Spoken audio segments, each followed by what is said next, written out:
그 비대면과 진료라는 단어가 공존할 수 있는가에 대한 문제였어요. 그래서 처음에는 이 비대면 진료라는 것 자체가 감염성 질환인 코로나를 시작으로 해서 이제 처음에 나타나게 되었는데 이것이 부각된 이후로 코로나 상황이 아니었더라면 저희가 굳이 비대면 진료를 선택할 이유는 있었을까라는 지점에서 고민을 같이 나눠 보았고요. 그 환자가 의사를 대면하지 않은 상태에서 약을 처방하는 것 자체가 환자의 건강에 긍정적이지 않을 것이라는 의견이 많았습니다.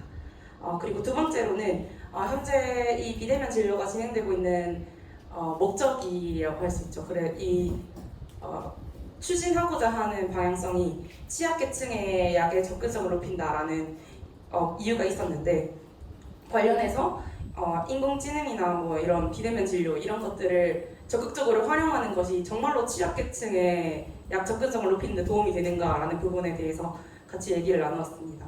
그래서 취약계층이나 이런 그 취약계층이신 분들이 이제 이런 비대면 진료 시스템을 더 잘 이용을 해서 약에 대한 접근성을 높일 수 있을 것인가에 대한 부분에는 회의적인 생각을 가지신 분들이 많았고요.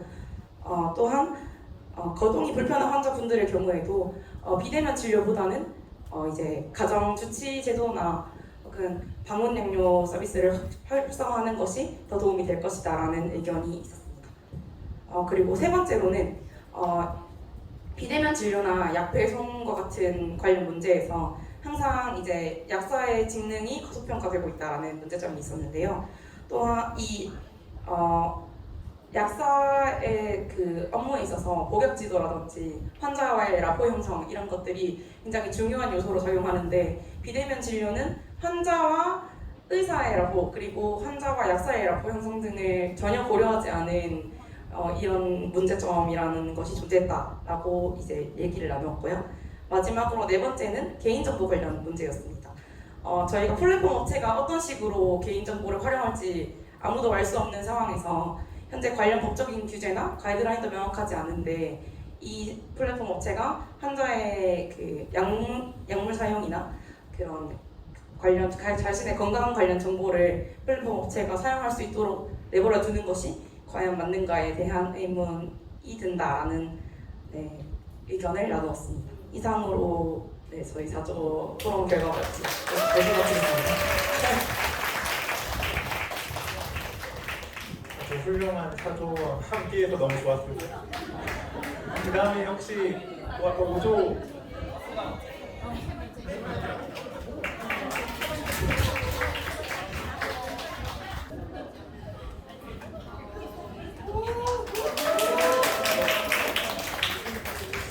네, 안녕하세요. 저도 이제 대구 가톨릭대학교 5학년 재학 중인 장현아라고 합니다.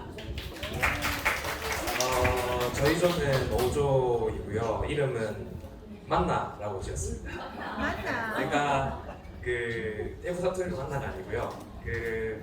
이렇게 또 만나 뵙게 돼서 좋다고. 또 그리고 이제 저희가 비대면 관련한 토론이잖아요. 근데 우리는 이제 만나는 게 좋다라는 느낌으로 만나라고 짓게 되었습니다. 그럼 저희 조에서 이야기 나온 거를 한번 말씀드리도록 하겠습니다. 이렇게 저희 조에서 이야기하다 보니까 저희는 이제 다양한 입장에 대해서 좀 생각해 보게 되었는데요. 소비자 입장부터 이제 저희 의사나 약사 전문가 입장 그리고 여기 그 비대면 진료에 이제 관여하고 있는 플랫폼 그런 회사 입장에서 한번 생각을 해보게 되었는데요. 소비자 입장 같은 경우에는 당연히 이제 편리하니까 비대면 진료를 하면 좋다라는 입장을 가지고 있는 것 같다라고 얘기가 나왔습니다.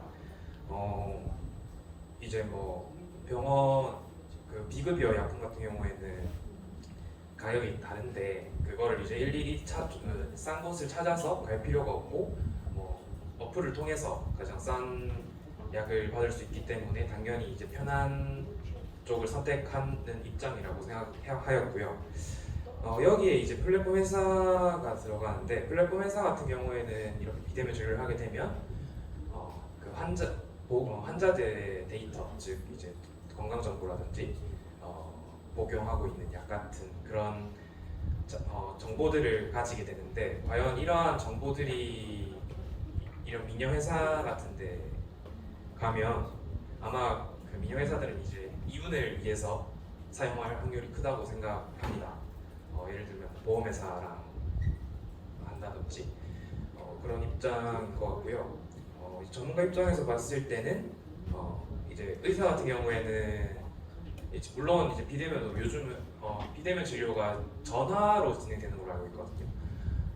근데 과연 이 전화로만 해서 환자의 정확한 증상이나 그런 걸 파악할 수 있나? 그리고 환자들이 본인의 증상 같은 거를 의사에게 정확하게 전달해 줄 수 있나? 라는 의문이 들었고요. 이제 비대면을 하게 되면 약도 이제 배달을 하게 되고 그렇게 진행될 텐데, 과연 그럴 경우에 이제 약사들의 복약 지도는 어떻게 될 것인가? 물론 이제 전화로 한다고 하지만 사실 이제 전화로가 다 전달되는 것도 아니고 의사소통에 오류가 있을 수도 있기 때문에 상당히 힘들다고 생각하고 있습니다. 그래서 저희 조에서는 뭐 외국 같은 경우엔 주치 제도 같은 게 있어서 오히려 그게 그렇게 통합이 되었을 때는 비대면 진료가 가능할 수도 있겠다라고 생각하고 말이 나왔기도 하고, 이러한 이제 제도적으로 한번 해볼 필요가 있지 않나라고 생각했습니다. 감사합니다.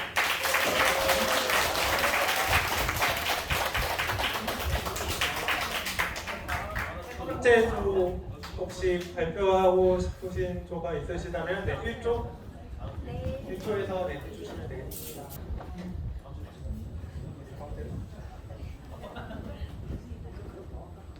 안녕하세요. 1조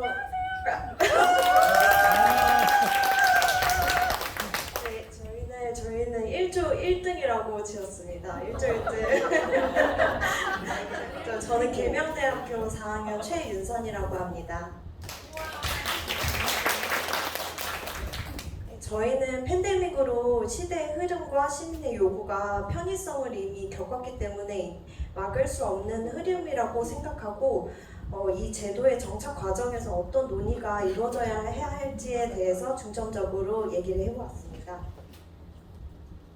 일단은 제일 중요한 거는 제도의 목적성이 실생활에서 실제 목적 그대로 정착해야 된다는 것이 주가 돼야 된다는 것이 주된 말씀이었습니다. 그래서 의미가 퇴색되지 않게 응급피임약이나 탈모약 그리고 여드름약 같은 것으로 확장되지 않도록 경계하는 것이 중요하다고 생각했고, 또한 아직 법적 제도가 만들어지지 않는 것에 대해서는 뭐 플랫폼에서 자기 개인정보의 보안 같은 것들이 법적 제도가 확충되어야 된다고 논의를 했습니다.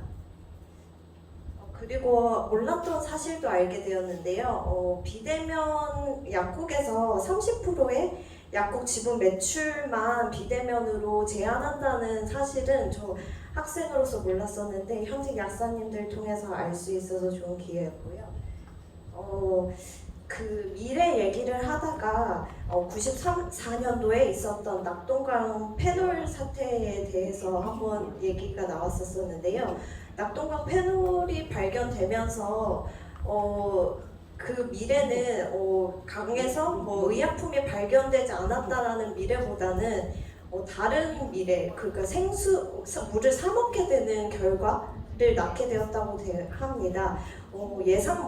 우리가 예상하지 못한 미래가 그려질 수도 있으니까 현 상황에 대해서 잘 주시하고 또 예측할 수 없는 미래에 대해서도 같이 논의해 보았으면 하는 것이 저의 의견이었습니다. 네, 감사합니다.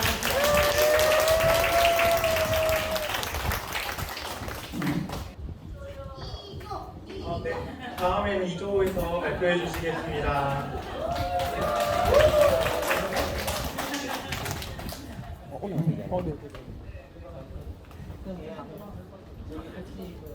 네, 안녕하십니까. 대구 가톨릭대학교 약학대학 5학년 재학 중인 윤태용이라고 합니다. 반갑습니다. 네, 저희 조는 가장 중요한 약화사고를 예방하자는 의미에서 약화사고조라는 이름으로 조명을 지어봤습니다. 네. 그래서 그 비대면 진료의 경우에는 저희가 오늘 발표하고자 하는 부분은 크게 4가지 순서로 이어서 설명을 드려볼 건데요. 첫 번째로는 비대면 진료의 시작된 단계부터 시작해서 현재 진행 중인 시범 사업, 그리고 문제점과 마지막으로는 그에 대한 저희 나름대로에 대한 또한 한번 말씀드려보겠습니다. 우선 첫 번째로는 이런 시작, 즉 비대면 진료가 시작되게 된 계기에 대해서 말씀드리면 다들 아시다시피 코비드-19이라는 그러한 한시적인 상황 때문이었습니다. 첫 번째로는 이 코비드-19이라는 질병의 명확함, 그리고 두 번째로는 팬데믹이라는 특수성이 있었습니다. 하지만 현재로서는 다들 아시다시피 코로나가 완화되었고 이것에 대한 필요성 또한 감소되었습니다. 법적 근거 또한 사라졌지만 현재 법제화가 시도되고 있는데 현재 진행 중인 시범 사업에 대해서도 간단하게 말씀드리겠습니다. 2023년 6월 1일부로 시작되었는데 기본적으로는 재진을 원칙으로 합니다. 즉 1회 이상 대면 진료 경험자나 만성 질환자를 포함해서 현재 비대면 진료를 시범 사업을 하고 있습니다. 하지만 이 또한 초진도 허용하는 경우가 있습니다.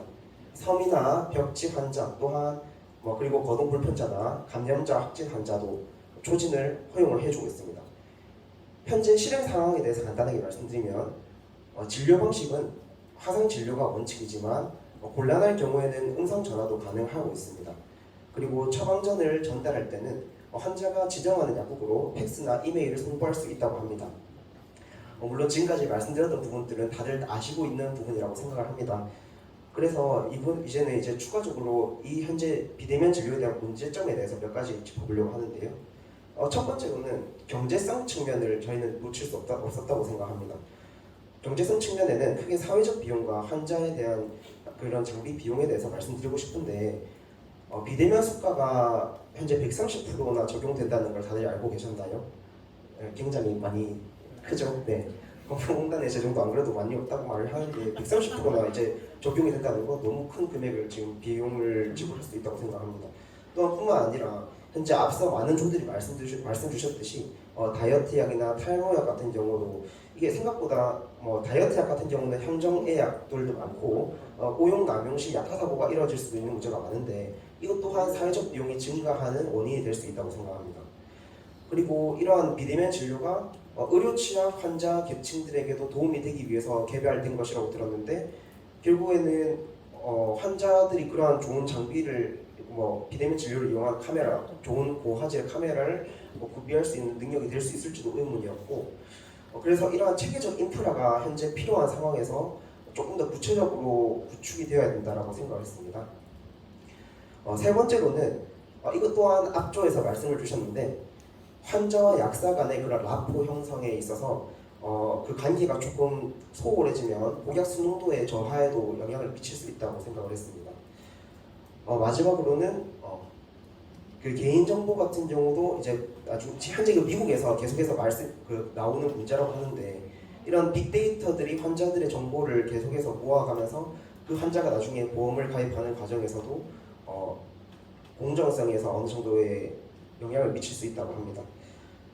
하지만 그럼에도 불구하고 저희가 이런 기계가 발전하고 4차 산업혁명이 진행되는 상황에서 비대면 진료는 세계적 추세이고 계속해서 여러 선진국들이 진행을 하고 있는 과정에서 우리나라도 언젠가는 받아들여야 될 문제이기 때문에 이러한 것을 무작정 이거는 현재 불가능해라고 하기보다는 현재 우리가 직면하고 있는 문제점들을 어떻게 극복하고 방안해 나갈 것인지에 대해서 이제 고민을 해봐야 되는데 일단 시간이 없으니까 하나하나 다 말씀드리도록 하겠습니다. 네. 그 공적 처방 시스템에 대해서 아까 전에 혹시나 다들 영상을 보셨으면 아시겠지만 현재 그 다양한 사기업들이 그런 윤리적인 것들을 다 배제하고 본인의 그런 경제적 가치만을 높이는 그러한 사기업만의 자체 플랫폼을 이용하기보다는 조금 더 이제 약이나 의약품이라는 것이 공공직서 성향이 더 강하다는 것을 저희가 인지를 하면서 약사의 자체 플랫폼을 사용할 수 있으면은 앞서 말씀드렸던 문제점들을 조금 더 해결할 수 있지 않을까 싶습니다. 네, 이상입니다. 수고하셨습니다. 그 다음에는 6조 5가 하면 되겠죠? 네.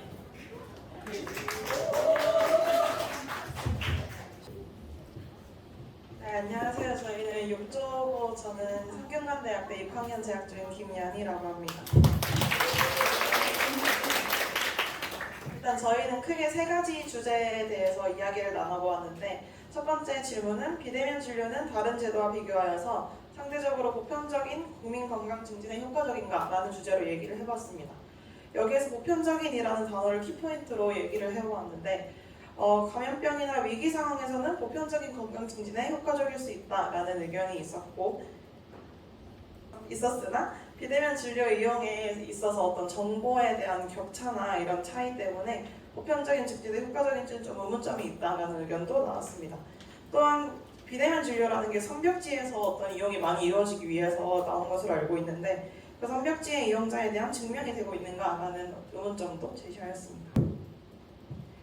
두 번째 주제는 사례를 들어서 75세 이제 1인 가구에 거주 중이신 거동이 매우 불편한 환자분이 있으신데 이분은 혈압약, 당뇨약, 관절약을 주기적으로 복용하고 있는 상태입니다. 이럴 때 이분에게 필요한 의료복지 서비스로 어떤 것을 제시할 수 있을까라는 얘기를 해보았습니다. 그래서 우리의 주제인 비대면 진료 같은 경우에는 약 배달 서비스가 함께 동반해야만 이런 거동 불편자에게 제대로 메리트를 제공할 수 있다라는 의견이 제시되었고요. 또 환자가 자기 비용을 내서 서비스를 제공받는 것은 문제가 있는 것이고 사회복지사나 약사, 간호사와 같이 팀을 이루어서 노인 방문 양료나 방문 의료 서비스를 제공하는 그런 제도가 필요하다라는 이야기도 나왔습니다. 또한 비대면 진료 서비스 제도보다는 의료 서비스를 눈치 안 보고 이용을 할 수 있는 상병수당 제도와 같은 어떤 제대로 된 제도가 확립이 되어야만 된다. 이런 개선되어야 할 부분들이 많다라는 의견이 있었습니다. 마지막으로는 플랫폼 기업은 무엇으로 사는가에 대한 이야기를 나누어 봤는데 아무래도 광고나 개인정보를 이용해서 이익을 얻는 구조로 돌아갈 거기 때문에 비대면 진료를 이용한 플랫폼을 이제 사용을 해야 한다면 민영기업보다는 정부에서 플랫폼의 역할을 해서 진행을 해야지 더 제대로 된 제도가 되지 않을까라는 이야기를 나눠봤습니다. 수고하셨습니다. 그다음에 3조 진행하겠습니다. 마지막 조입니다.